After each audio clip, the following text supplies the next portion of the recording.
हिंदू धर्म में सृष्टि के आरंभ में त्रिदेव के बारे में विशेष बात कही गई है। ब्रह्मा, विष्णु, महेश, यह 3 त्रिदेव कहे जाते हैं। महेश यानी भगवान शिव प्रकृति में संहारकर्ता के रूप में जाने जाते हैं। भगवान शिव के भक्त हो या अन्य कोई भी सनातनी, उसके मन में इस प्रकार का सवाल कभी न कभी जरूर हुआ होगा कि भगवान शिव की मृत्यु कैसे हुई, अथवा शिव से पहले कौन था, भगवान शिव की उत्पत्ति कैसे हुई, क्या सच में भगवान शिव की मृत्यु हुई। इस प्रकार के सवाल होना आम बात है, क्योंकि हमारा मन कल्पनाशील प्रवृत्ति वाला है। जहाँ तक भी हमारा मन जा सकता है वहाँ तक सृष्टि है। यदि आपके मन में यह सवाल हुआ है कि भगवान शिव की मृत्यु कैसे हुई, भगवान शिव की उत्पत्ति कैसे हुई, तो इसका उत्तर जानने का आपका पूर्ण अधिकार है। यहाँ हम आपको पौराणिक कथाओं एवं प्रमाणों के आधार पर भगवान शंकर की मृत्यु से जुड़ी जानकारी दे रहे हैं।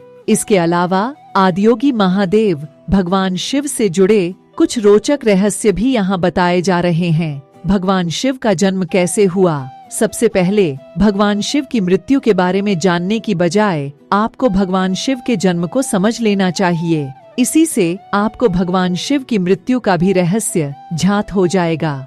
भगवान शंकर अर्थात भगवान शिव को अजन्मा कहा जाता है। विभिन्न पुराणों में एवं समस्त सनातन वाङ्मय में भगवान शंकर आदि अविनाशी, अजर, अमर, अनंतादि विशेषणों से युक्त बताए गए हैं। अनेकानेक योगियों ने भगवान शंकर को अपने योग के द्वारा जानने की कोशिश की तो उनको इसका पार नहीं मिला।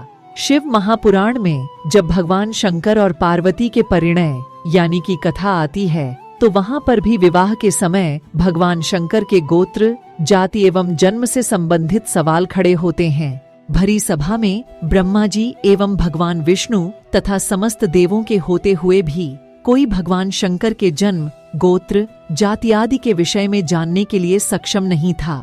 तुलसीदास ने सुंदर शब्दों में रामचरितमानस में भगवान शंकर की स्तुति करते हुए कहा है। यह तुलसीदास रचित रुद्राष्टक स्तोत्र का पहला श्लोक है। इसमें उन्होंने भगवान शंकर के उस अगम अगोचर रूप का वर्णन किया है जिससे उनके जन्म का निश्चय हो जाता है। भगवान शंकर निर्वाण रूपम बताए गए हैं।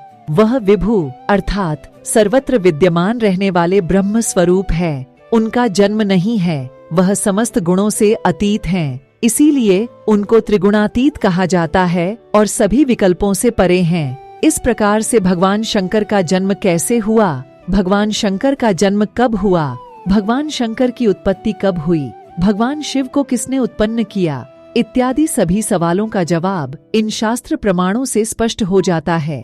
अब हम अपने मुख्य विषय पर आते हैं कि भगवान शिव की मृत्यु कैसे हुई, भगवान शिव की मृत्यु कब हुई इत्यादि। भगवान शिव की मृत्यु से जुड़े रहस्यों को जानने के लिए हम आपको शास्त्र प्रमाण की ओर ले चलते हैं। भगवान शिव की मृत्यु कैसे हुई, एक शब्द में कहें तो भगवान शिव की मृत्यु हुई ही नहीं है। मनुस्मृति के अनुसार हर युग में इंद्र आदि सभी देवता मृत्यु को प्राप्त हो जाते हैं, लेकिन त्रिदेव यानी ब्रह्मा, विष्णु एवं भगवान शिव मृत्यु रहित होते हैं। इनको सृष्टि का आदिदेव भी कहा जाता है। इस दृष्टि से देखा जाए तो भगवान शिव की कभी भी मृत्यु नहीं हुई। फिर भी हम भगवान शिव की मृत्यु से जुड़े कुछ रहस्य आपको जरूर बताना चाहेंगे। देवी भागवत पुराण में एवं श्रीमद् भागवत पुराण में भी भगवान शंकर की मृत्यु के विषय में कुछ वर्णन मिल जाता है। देवी भागवत के अनुसार जब भगवान शंकर को अपने अनादि रूप के कारण अहंकार हो गया था तो आदिशक्ति धूमावती के रूप में उनको निगल गई थी। यह घटना भगवान शंकर की मृत्यु के रूप में भी समझी जा सकती है, क्योंकि तब आदिशक्तिमान जगदम्बा ने उनको अपने मुंह के अंदर ही समाहित कर लिया था। तो ये है भगवान शिव की मृत्यु की कहानी।